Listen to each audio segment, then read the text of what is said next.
I'm a people-focused person. I find a lot of passion in solving problems for people. My focus is building technology for the user at the end, so I think that's where I would like to focus and that aligns with SAND. Hi, my name's Linda. I've been with SAND from the beginning. I joined healthcare specifically like 2 years ago, so been around for a bit. I studied mechatronical engineering only because I'm a very practical person and I used to love mathematics. Started my journey as a mechanical engineer and ended up deciding that the journey of mechanical engineering is very slow, like the feedback loop is slow, and I'm a kind of energetic person, and I went around looking for something to do, almost studied medicine, but eventually ended up as a manual tester in a tech company. From there, went through the journey of becoming a developer because I got frustrated by just finding the problems and not being able to solve them.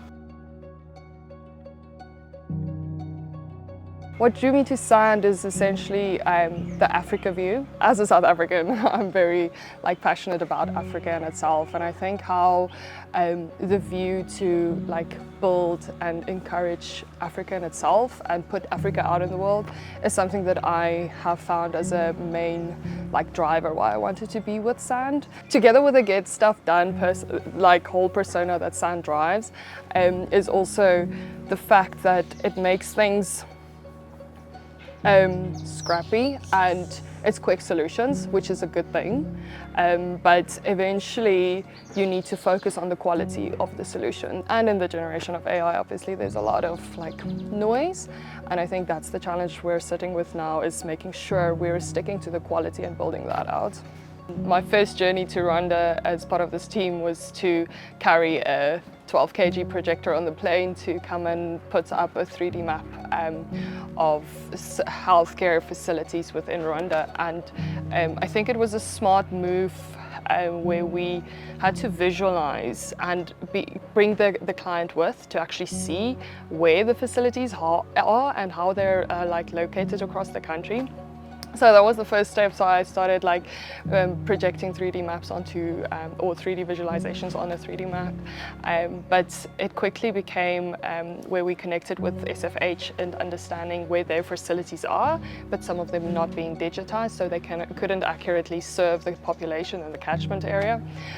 We ended up going to this facility and actually being on the ground and actually being one with the problem that they're experiencing, how the facility functions, and it's always a highlight.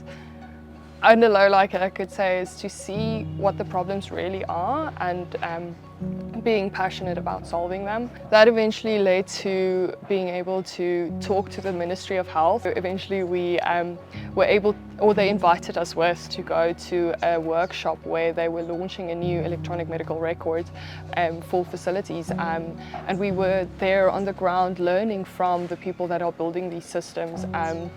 I mean, we're not a healthcare company, and we came in to try and understand how it actually works and how do we build that system. And what was needed at the time was somebody to basically, in a way, design the space. So ended up doing that for a while, and then eventually brought in the 3D map again and visualized the facilities there and see how they're growing. In the age of AI, we have a lot of noise out there, and we tend to think that that will surpass the person in the loop or the domain expert. And the more and more we've gone through these systems, we realized we still need the person to make the reasonable decisions. AI does not have the real on the ground kind of experience, and I think that's difficult to translate into the systems and the AI generation we're living in.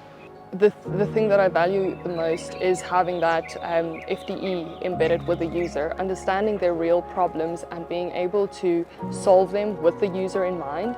But also, sometimes the questions are not part of your problem set or your solution set, and it's about getting the stuff done that's needed at that moment to build trust with that person, and I think that's what we're doing well.